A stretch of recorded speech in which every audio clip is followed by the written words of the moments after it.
Okay, for this video, this will be the top 10 summers in WWE history. I thought this will be a good time to do it. We have the summertime finally coming to an end. I got to say, from a personal standpoint, I think it was a pretty good summer in terms of the weather. I think the weather was off to a rough start.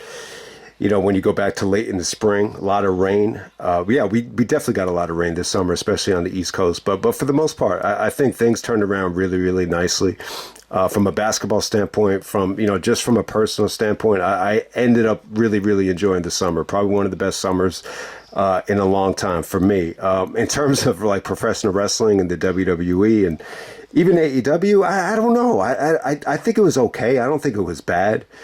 But for the most part, I'm going to say no, that the summer of 2025 is probably not going to hold up as being that memorable.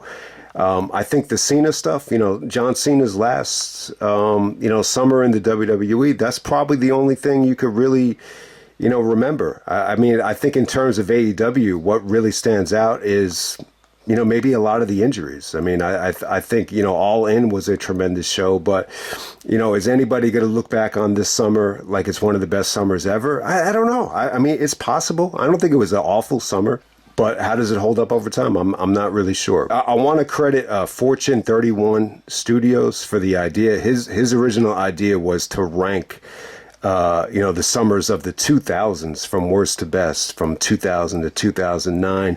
I think I might take definitely going to take a different direction with the video. I think there's a lot of summers that I could remember fondly in the 90s.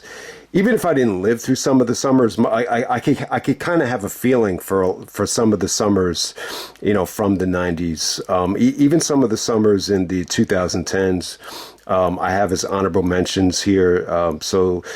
Yeah, this is how I'm going to do it. I'm just going to rank the top 10 summers in WWE history. I'm going to go in that direction. But shout out to Fortune 31 Studios. He gave me the idea.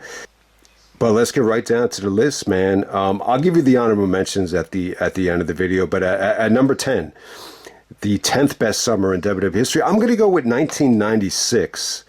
Shawn Michaels was the champion here. So, this is like the height of my brother really being into it. And I kind of followed him on the, his journey of, getting into Shawn's title reign here. We saw WrestleMania 12. So we saw the whole neighborhood watched that together. And then the summertime followed. I mean, look, from my personal memories. I remember the Beware of Dog pay-per-view. I actually sat through that. I might have just gone home after they had the power outage. I definitely remember that. And King of the Ring 96, that was like the first, pay-per-view party that my brother had at his house. He had like some of his friends come over.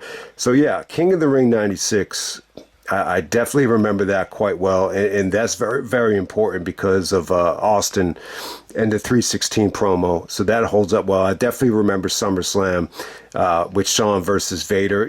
I mean, 96 was a huge summer. I mean, in terms of like, pro wrestling as a whole, I think when you look at what Austin did with the King of the Ring, and then you look at what Hogan did with Bash at the Beach, I mean, really, it's probably like the most important summer. So, but yeah, I think in terms of 96, I mean, Shawn Michaels, was busting his ass that whole summer. I mean, some of the matches that Shawn had on Raw, I mean, there's really not a lot to choose from other than like the Marty Jannetty match. But yeah, the pay-per-view matches were incredible. I think the match against the British Bulldog was great in June. He pretty much carried, the six-man tag at International Incident to one of the best matches of the year. And then obviously he had the match of the night with Vader at SummerSlam, which was kind of, crazy and everything, but the match is still good. And then you have the Undertaker and Mankind feud. Austin is coming into his own. You have Goldust, Ahmed Johnson battling for the IC title. You had the Ultimate Warrior, still in the midst of coming back and leaving. So a lot of crazy shit going on in 1996. And then you have Sunny in her absolute heyday as, the biggest, female star, not just in wrestling, but, maybe of all of entertainment. So I got 1996 at number 10. Definitely, one of my most memorable summers as well. From a personal standpoint. Number 9, I'm going to go with the summer of 2004. It's really, really interesting. I think a lot of people would argue against this year because Raw was definitely bitten by the injuries. Shawn Michaels, Shelton Benjamin, Christian. They were all pretty much out for the summer. So it's definitely probably the downside to Raw in the great year of 2004. But still, I think what Randy Orton did with Benoit, becoming the youngest champion ever, it's like one of the more memorable summertime moments. Even the Evolution turn on Randy, was really well done. And I think a lot of the stuff with Eugene that was frustrated, it was all kind of done to building up, Randy Orton to a degree, because you got to remember, I think Randy Orton was very frustrated by Eugene. So if you don't do the Eugene storyline, it probably doesn't make sense for Orton to split, from Evolution. So I wanted to make that clear. But I still think a lot of the in-ring stuff, on Raw was great. Whether it's the six-man tags with Evolution. I mean, a lot of the in-ring action in the summertime was still good. And you still had one of the best, Iron Man matches with Benoit and Triple H in July. So I still think for the most part, Raw was good. You have one of my favorite wrestlers, if not my favorite wrestler of all time, is the champion on Raw. So I was still happy at the time that was the case. So and then I got to say, I think Bradshaw is JBL.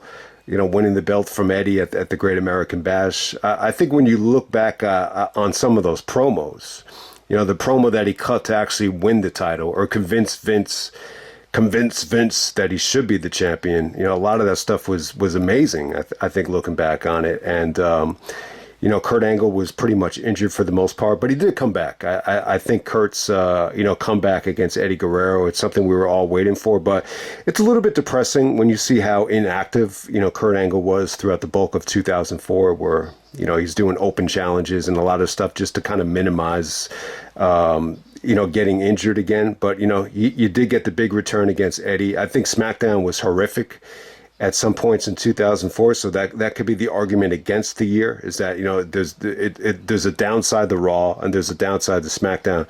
But when you look at the highs with Randy Orton winning the belt and JBL winning the belt and the great promos that he cut, you got Angle's return, screwing over Eddie. I mean, the highs are pretty damn good. So I'll say this: 2004, it's still a lot more memorable than I think a lot of the recent years or the last 15 years in WWE history. So I'm going to go with 2004 at number 9.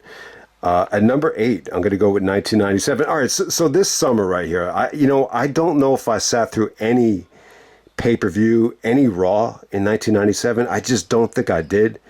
I was probably watching a little bit more at the beginning of the year or, late in 96. I remember watching a lot of Raws when ECW was, when they were promoting ECW. But in the summer of 97, I'm going to say no.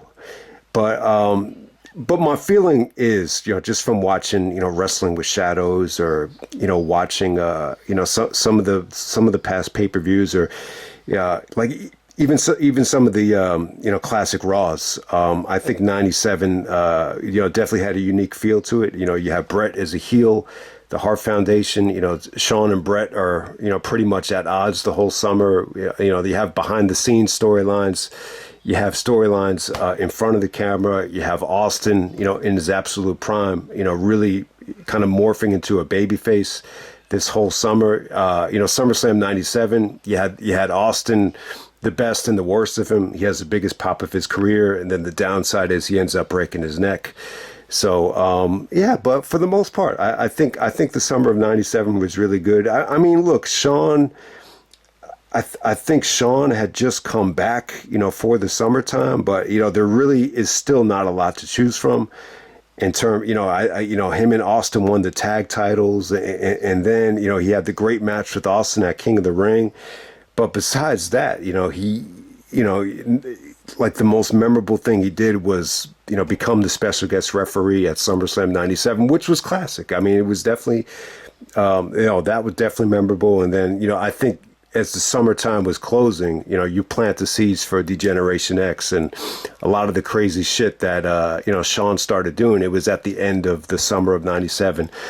Brett finds himself as champion again. I just think some of Brett's promos, that were anti-American, that's probably the highlight of the summer when he's with the Hart Foundation and with Owen, Davey Boy, Brian Pillman, Jim the Anvil. Brett even said that these were like his, even though they screwed Brett at the end of 97, he would actually admit that, this is like the most fun he ever had, ever was the summer of 1997. So I think you got to put the summer of 97, in the mix. Most people feel like it's the best year of the 90s, and aside from that, I would definitely say that if it's best year of the 90s, you could definitely argue that. But I would probably say when you look back on this 1997 as a whole, the summer was probably the best part of 97. So if it's the best year of the 90s and the summer was the best part of the 90s, it's got to be on the list, right? So I got 1997 at number 8. At number 7, I'm going to go with 1998. I think, for the most part, I kind of knew what was going on in the summer of 98. I don't remember watching any of the pay-per-views. I don't even really remember watching any of the Raw. You know what? I think I'm embarrassed to say this, but the only thing I remember watching was the Sable bikini contest at Fully Loaded. That's really the only thing I remember watching. But I think it's pretty easy to go back in time when you look back on what happened in summer of '98. You had the King of the Ring. King of the Ring with Foley taking the bump off the Cell. Austin losing the belt in the first Blood match and winning it back on Raw. I think the King of the Ring and the aftermath to that is iconic. It's memorable. Ken Shamrock wins the King of the Ring. That's definitely great stuff. Fully Loaded. Yeah, Sable definitely stole the show. But still, I think at that time you got Rock and Triple H with the Nation and DX, really coming into their own. SummerSlam '98, the most successful SummerSlam ever at Madison Square Garden. Austin is probably hotter than ever in the summer of '98. I just think, the whole fucking world was on fire in '98. Look, the president took a lot of shit in 1998, but when you look back on it, I don't know if the economy was ever so good in terms of sports, wrestling, television shows like South Park, just fucking everything just felt like it was on fire in 1998. Music that nobody gives a fuck about in today's climate was on fire in 1998. But like I said, time and time again, on top of it all, it ended up being Stone Cold Steve Austin. But when you look back at 98 though, especially in the summertime, I think WWE had more successful financial years than 98, but I think when you look at the pro wrestling business as a whole, in terms of WWF, WCW, ECW, I think the summer of 98 was probably the most successful summer in terms of the industry as a whole. Like when you look at the buy rates and you look at the ratings of ECW and WCW and combine them. So I got 1998 at number 7. At number 6, I'm going to go with 2000. I'll say, 2000. Do I remember much about this? I might have seen a few Raws. I really have. Most of the stuff that I saw was probably in September. To be completely honest with you. But look, it's not that hard of a year to remember.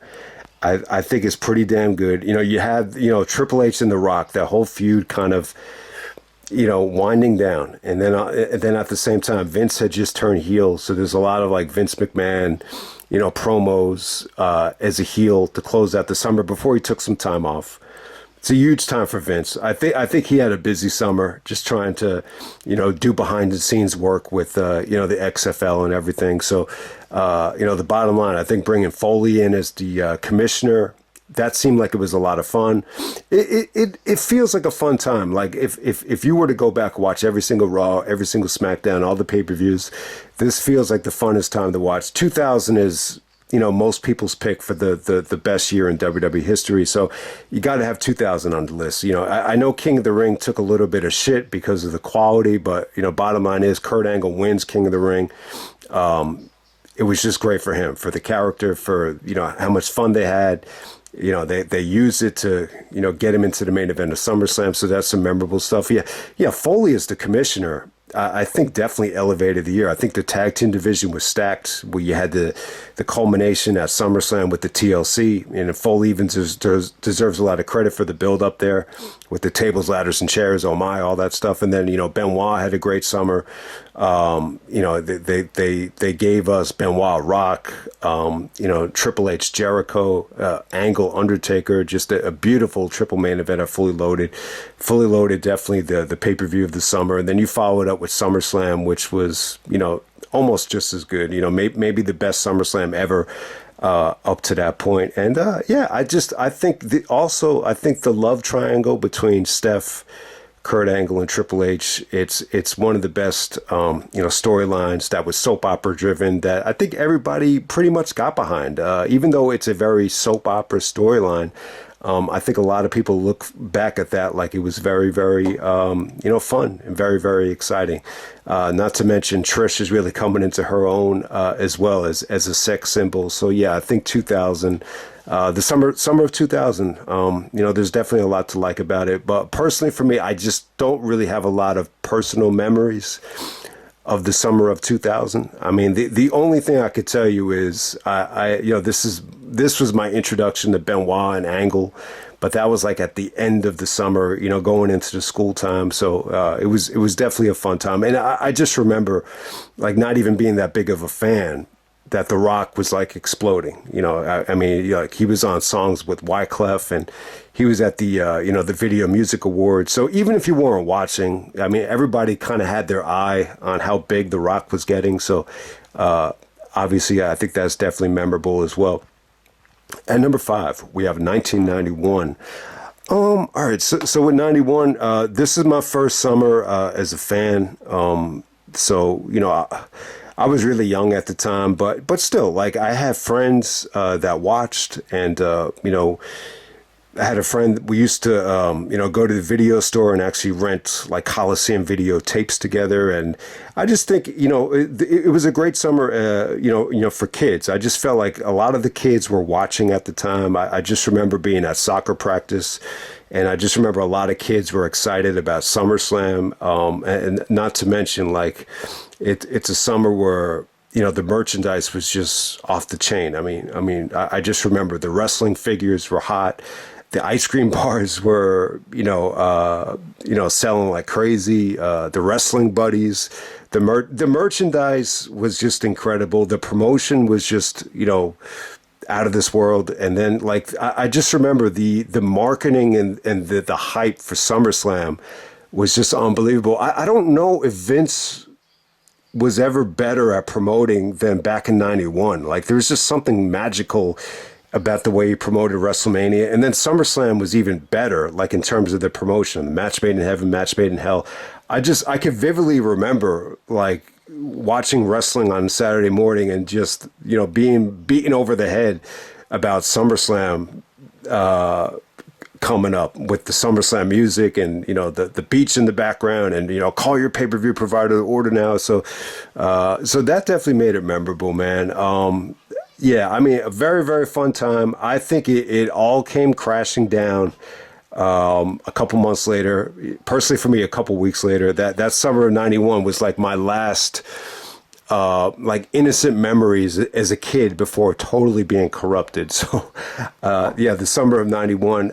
It's a weird summer too, because like a lot of the wrestling videos, classic Coliseum videos, like a lot of that stuff has got to kind of influence it too. So it's not really fair. But in terms of like nostalgia and, the first time really ever really loving the business, I got to say summer of 91, definitely it's got to be up there. So if you don't really remember it, Hogan was still champion. Warrior was still there. Undertaker was there. Flair had just come into the company. Besides SummerSlam, I can't really like remember any of the shows, but I want to say that a lot of the summer, I feel like they spent it on like tours.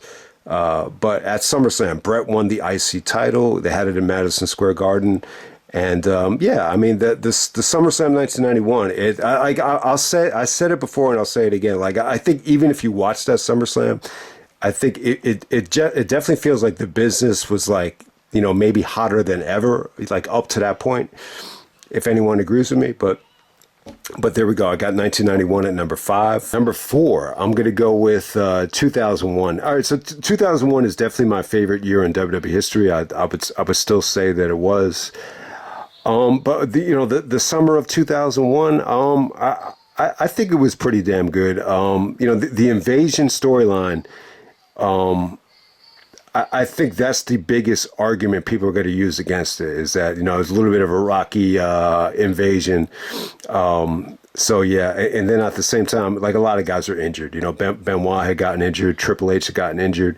Angle and Austin are out with, manageable injuries, but they're off the TV. So I think that's the biggest argument against it. When The Rock came back, I think that really, boosted the level of excitement. I think SummerSlam was incredible. But yeah, I think with 2001, what really helped out the year for me, and it's almost like the spring going into the summer. Obviously, King of the Ring 2001 happened technically during the summer, so the Benoit and Jericho push. When they won the tag titles, Triple H gets hurt, and that whole push to King of the Ring, I find that very memorable. Kurt Angle, transitioning to a babyface with the awesome performance against Shane at King of the Ring. I definitely think that helps out the year. I think Booker T coming in and, Booker T really being used as, public enemy number one from WCW. I think, for me, like that was a great choice. I think Booker T provided some great comedy, but at the same time, like he was a tremendous athlete as well. So I think Booker T deserves a lot of credit. And yeah, I mean, just everything during the invasion. What's really really interesting here to talk about is if Austin was so negative on the heel turn and how it was executed and how things were going. It's kind of funny that he wanted to pivot back to being a heel as the leader of the invasion. I guess he had just thought, this whole thing with actually joining the alliance would actually make him a little bit more hated and would open up the door to draw a little bit more money. I guess because The Rock was just coming back. I think Austin was still optimistic that the heel turn would work financially against The Rock, but they never really got to explore, what they can do together. I think this is probably why Austin walked out. He was under the belief that Rock Austin as with him as a heel was going to happen eventually, but it never really did. The only time it really happened was like a UK pay-per-view. I think it was Rebellion, but yeah, I think make no mistake about it. I love the Angle and Austin feud. I think Angle is a babyface. Look, I know it was short-lived, but I don't know if WWE ever got this much out of a babyface in this short amount of time. I mean, it only lasted like 3 months. It felt like it lasted like a whole year, though. Because you got to keep in mind, like Kurt was on every single Raw, every single SmackDown, the pay-per-views. So it felt like a lot. But yeah, I think 2001, the whole roster. If you go back and watch the company at this time, and especially RVD, I think RVD, this wasn't quite the pinnacle of his 2001.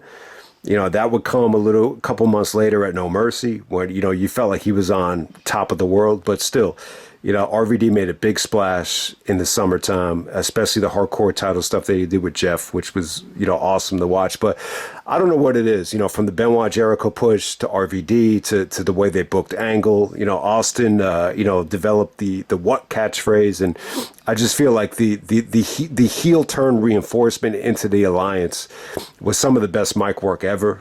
Say what you want about it. Paul Heyman being there, I think that definitely helped. But yeah, I mean, sometimes it's a little bit weird. There are times where I feel like someone was. I love the year so much that I feel like there's like a higher power up there that was trying to get my attention with 2001, and they definitely did. I just feel like everything about this summer and almost everything about this year was designed just for my personal tastes. Like, I think, 2001 is like the one year where it just felt like, we're not really trying to market to women. We're not really trying to market to kids and families. We're just trying to market to like the hardcore like adult male, or the hardcore adult. I was still a teenager, obviously, at the time. So, I just felt like there was something about the product that was definitely like just designed to get my attention. Sometimes it just kind of feels like that. But with 2001, like especially like when you look at guys like RVD and guys like Austin, these were two guys that were not the WWE style, was anti-establishment, and for them to really be the focal part of the storylines was just really, out of the norm, I think, for the WWE at that time.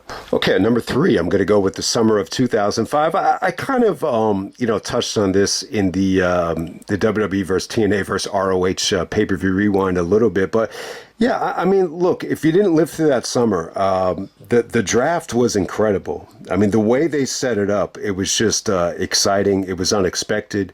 For some reason, not a lot of people thought Cena was going to come to Raw. I think because of Batista's success, it just didn't make a lot of sense, like at first. But, over time, I think we've kind of, got accustomed to John Cena being on Raw. And Cena's never going to be on SmackDown again. He had his last match against El Generico, Sami Zayn, which was incredible.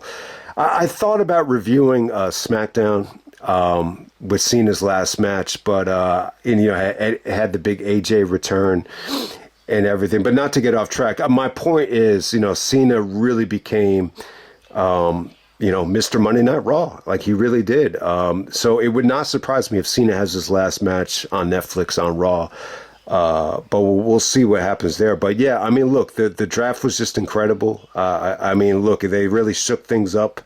Angle going to Raw was, if to me, like it felt huge. Batista going to SmackDown felt huge. Benoit goes back to SmackDown, which, I kind of wish he never went back to SmackDown in some ways. But at the time, I think it really just evened out both rosters to a degree.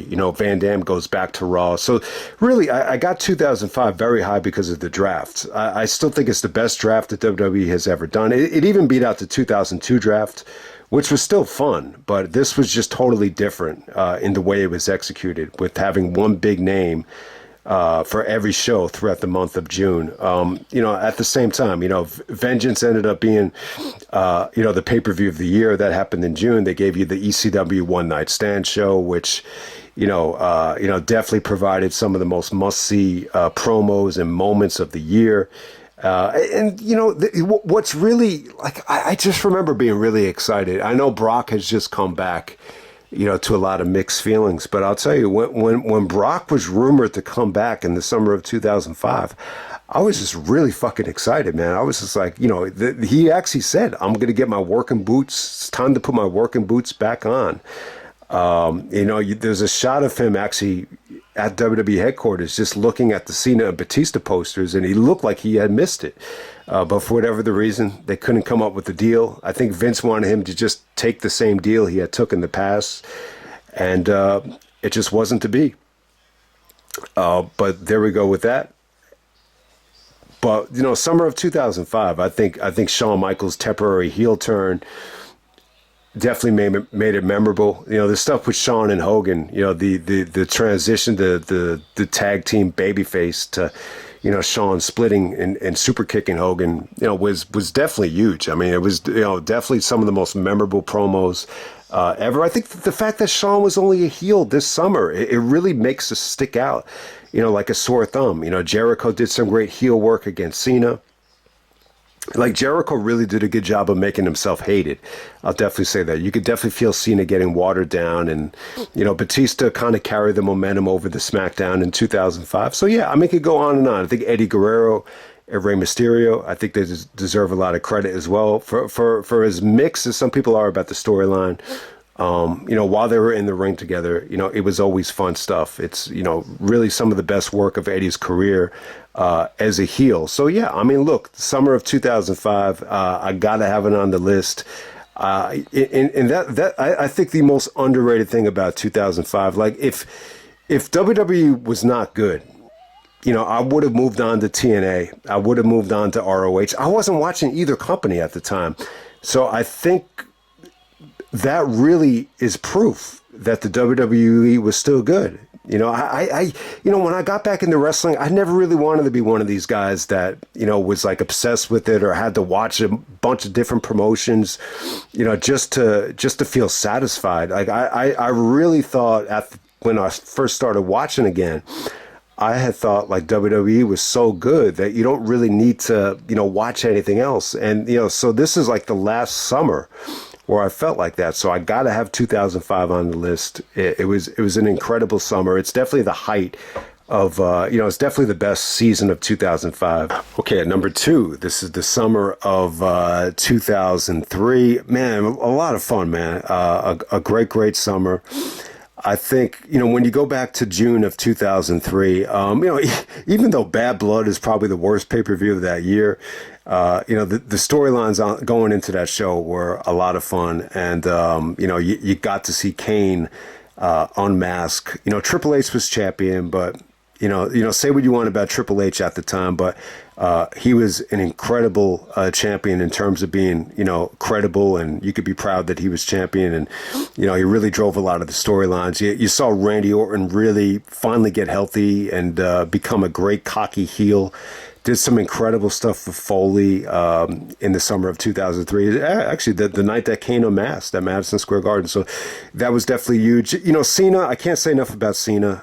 Cena, went at it with Kurt Angle in Toronto. That's like my favorite Cena promo as a heel. And then he made the transition, to feuding with The Undertaker. It played off of the open challenge with Orlando Jordan. Then you have Cena and Taker, going at it the rest of the summer, which, Cena really, this is like the height of, John Cena as a heel with his promo ability, going into Vengeance. Vengeance ended up being, the pay-per-view of the year, the best SmackDown brand only pay-per-view ever. I think Angle surprised everybody. He opted not to get the neck fusion.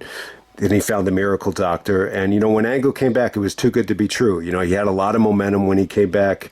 The fans definitely gravitated towards him. They started turning on Brock. But Angle definitely had this is probably like the most over Angle ever was, like until maybe SummerSlam. And then he kind of lost some momentum. You had Cena and Eddie just, gaining popularity as heels by the day. So because of that, you had Angle lose popularity.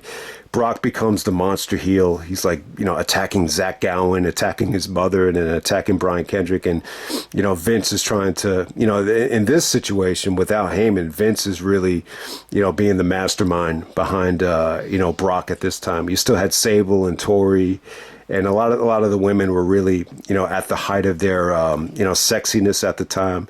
For lack of a better term. But yeah, I mean, look, I think, probably the highlight of 2003, for the most part, is just, Goldberg, chasing the belt. I think the way Goldberg was booked, for everybody that bitches about the way, Goldberg was used in the WWE, I think, what they did with Goldberg in the Elimination Chamber at SummerSlam was perfect. I think it was perfectly booked. I think they made the right decision. Look, if Triple H was now, let me just make this point too. If Triple H was not injured for this SummerSlam, it would have been totally different, in terms of the structure of it. The Elimination Chamber, to me, it was a way to cover up the injury, and it was a way to kind of just use, they used the chamber just to kind of promote, the one-on-one match for Unforgiven. So, the Triple H injury was really, really weird. He was hiding the injury by changing his ring attire. It was pretty nasty groin injury that probably caused some internal bleeding. But, that whole card probably would have been a lot better. I mean, SummerSlam 2003 still ended up being good, but it just was not what SummerSlam 2002 was. So now we transition. I got number 1. I got 2002 as number 1. Very, very weird summer. I'll tell you that. I remember being a little bit deflated. I mean, the summertime pretty much starts with Austin, bitching about, the company on Bite This, about how he's not happy. And then, he ends up walking out about 10 days later. And then all of a sudden, after King of the Ring, Vince is, yelling at the roster and just telling them to step up, who has ruthless aggression. So it's crazy. And then you have Cena debuting the very next SmackDown, and then we're off to the races. Shawn Michaels comes back. Hogan is still there, but, he's kind of being fed to Brock. And then, Brock wins King of the Ring. You thought it was going to be the summer of RVD. RVD had a great run, but ultimately they chose to go with Brock. Shawn Michaels comes back, and you got that great SummerSlam. But to me, it's more than just SummerSlam, though. I feel like The Rock, did some of his best, work on the mic and on the ring. It's definitely, I think, energetic version of The Rock. It just felt like he, didn't miss a step. It felt like he emptied the tank and just gave WWE one last great summer. Rock deserves a lot of credit, for how everything, went down this summer. I think Angle really gained confidence. He finally got rid of the wig. And look, he had the great, match with Undertaker. His performance in the triple threat at Vengeance was incredible. And just the way Kirk carried himself on SmackDown was just, at an all-time high in terms of getting it done in the ring, in terms of being charismatic. You have Benoit finally returned to the company. He starts out on Raw. He takes the IC title with him to SmackDown. And then RVD wins it back for Raw. I think that was a great situation there. Benoit and Eddie as a tag team go over the SmackDown. Then you had Bischoff coming in. You had Stephanie coming in. You had a whole bunch of people, a whole bunch of wrestlers just being flip-flopped from Raw to SmackDown, like, Jericho. Jericho, was a better fit for Raw. Eddie and Benoit, better fit for SmackDown. Brock gets exclusively to SmackDown. So a lot of back and forth with the transactions and the trading, to finally lock the rosters by the end of the summer was definitely some great stuff there. So, and then the championship just felt very credible. I think what Taker did with the belt, even before SummerSlam or before Vengeance, being a champion that would wrestle on Raw and SmackDown, was great. It felt like you only had one champion, and the champion had all this freedom to just go on whatever the fuck the show he wanted, and he could feud with Jeff Hardy on Raw, he could feud with Angle on SmackDown, he could feud with The Rock, at the pay-per-view. It felt like the champion was as credible as ever. The championship was as credible as ever. So I could go on and on. I think it was a great summer. I think in terms of talent, like, you had new talent coming in, you had old talent coming back, you had Hogan and HBK coming back, you had, new stars like Batista, Randy, and, Brock, and then Cena's doing his ruthless aggression thing with the red tights. So, just a lot of great stuff here. You could definitely tell Jericho, is really in his comfort zone on the mic, doesn't have to worry about, being champion anymore. Triple H, capitalizes on being a heel. Once again, they do the swerve with Shawn and DX, and this time Triple H, decides to, pull the plug on being the monster babyface and decides to go back to being a heel, which is what he loves. And, look, I think Triple H could have rode the momentum as a babyface a little bit longer, but I think he had felt like, somewhere along the way, there's just so much shit happening that a lot of stuff just kind of trumped his momentum. So I think that's why he decided to be a heel again. But look, it's more than just SummerSlam, though. I think when you look at the TVs, you look at the talent, you look at everything that was going on, especially with the women. I think the women are at their all-time, the collection of women are at their all-time hottest. I know this isn't women that could wrestle, but they're attractions. And I think that definitely, adds to the company too. I think Bischoff coming in was great. And it's just really, really weird. I mean, look, I think Vince was motivated more than ever to just not rely on one guy. I think it hit him upside the head with Hogan, that you can't put all your eggs in one basket with just one guy, and you can't give one guy that much freedom and that much power, because it's going to bite you in the ass. And I think that's what Vince realized in 2002, that it's got to be a collection. It's got to be a collection of talent that gets the job done from here on out. We got to build not just one star, but multiple stars. And I think that's what they did. I think this is the most motivated Vince was Coming out of the Monday Night War. But I think over time, it was tough to sustain, that level of competition or that level of, Vince being motivated. But I definitely think he was motivated. I think it definitely pissed him off and bothered him after Austin walked out. And the result was he had the best summer in WWE history. So hope you guys enjoyed the video. If I had to give you some honorable mentions, 2011, Summer of Punk Part 2, 2013, 2009, 2006. Those are some honorable mentions. Running out of time to go in depth about why, but hope everybody enjoyed the list, and I'm out. All right.